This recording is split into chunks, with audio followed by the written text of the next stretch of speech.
Kawawa si Chocho. Dami na namin pinakain asukal.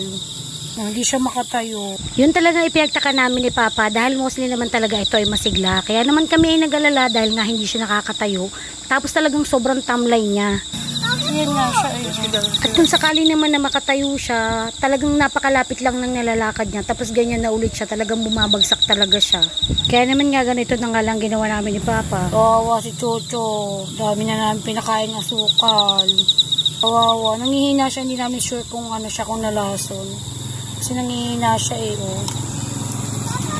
Pinakain na namin siya na pinakain ng asukal.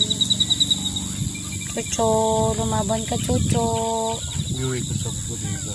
Uwi mo na lang sa bodega. Kawawa naman siya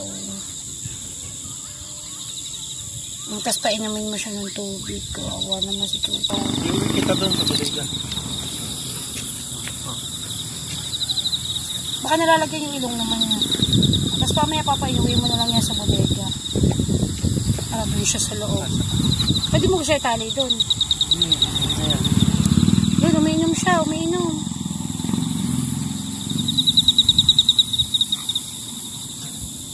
Kawawa naman.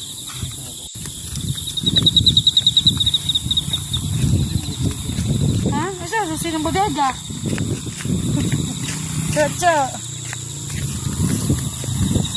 Kawawa si Chocho.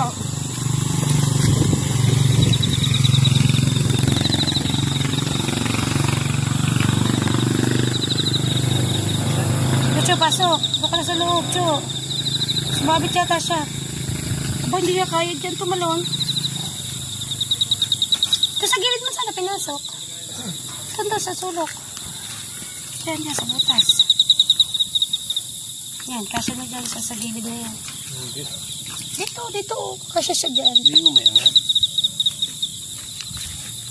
Chocho, huwag ka nang umalis. At nang may pasok na nga namin siya, dito iniisip kasi namin na kapag nakakulong siya, hindi na lang siya makakalayo. Kasi nakakaawa rin naman, baka kung saan paabutin. At ganyan na lang siya, talagang nakadapa lang siya, na talagang halos wala talaga siyang kalakas-lakas.